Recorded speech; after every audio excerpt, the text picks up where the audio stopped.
Good day, everybody. Welcome to the Entheogenic Esquire podcast and YouTube channel. My name is Attorney Greg Lake. Very glad you could join us today. So today I'm going to, and I made a short about this, I think the day before yesterday, but I wanted to bring it up again and do a little bit more in-depth discussion because I think over the last few days we've got even more context to TPUSA, Turning Point Faith, kind of what their intentions were with regard to 501c3 compliance. I know if people saw my video from yesterday and then Triggermart actually covered the exact same article today, where we had Charlie Kirk essentially stating that Turning Point Faith was, in a sense, not intended to comply with 501c3, that in fact they intended to bring politics into these church houses, and they actually had attorneys on standby to help defend them if need be. Now, just my opinion, and just allegedly, based upon what we saw from Wolves in Finance video with the letter from the Treasury Secretary to Erica, okay, it doesn't seem like they might have even needed those attorneys. Now, I realize in 2021, whenever those statements were made, were obviously during the Biden administration. Again, my theory, in my opinion, allegedly, on this whole deal is that there were obviously probably donors or other people on the inside affiliated with TPUSA that had enough political pull to ensure that they would make it through the Biden administration unharmed, although I know that there were some IRS complaints filed during that time, and there was also some FEC filings filed during that time, and I'll cover the FEC filings on a later video.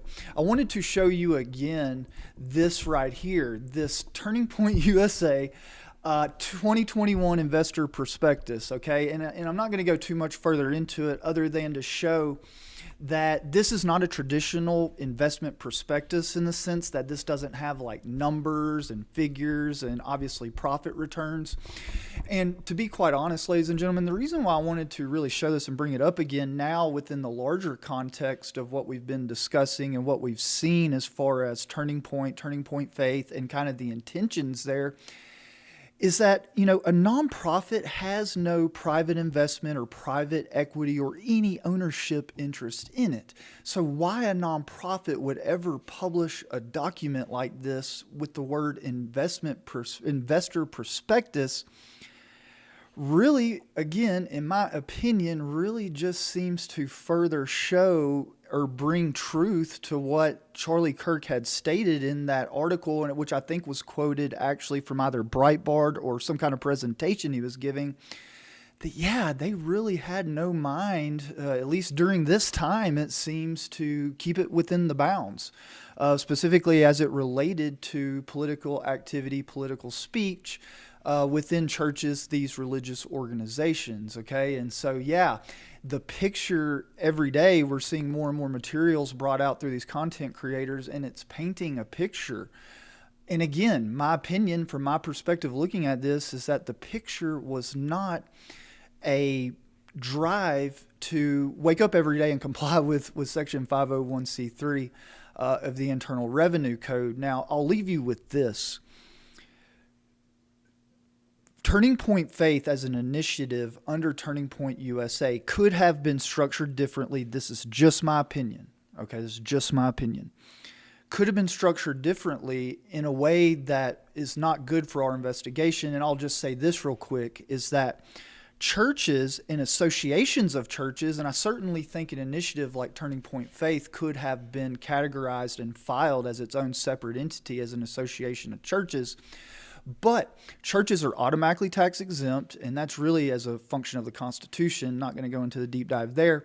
But also, churches are not required to file 990 annual tax returns.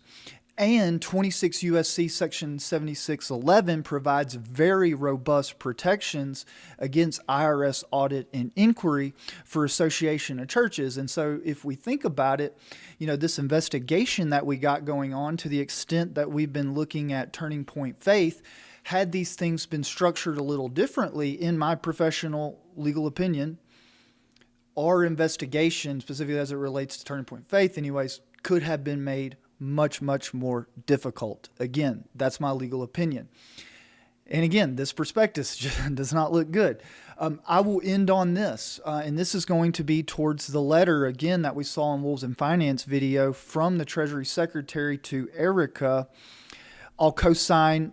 My opinion is going to be exactly what Barron's was, is that is very odd. My opinion is that it looks like a political favor. And even if you were to get some kind of response from the IRS, as Barron said, the turnaround time that's just unheard of, period, end of story. So yeah, the picture is looking pretty bleak, ladies and gentlemen, in my opinion. Dying to hear what you have to say about it. Let me know in the comments, and thank you for all the love and all the support. I'm up over almost 550 subscribers now. I'm extremely grateful. Thank y'all very much. I love y'all. Let's keep this thing going. I got tons more good content on the way. Much love.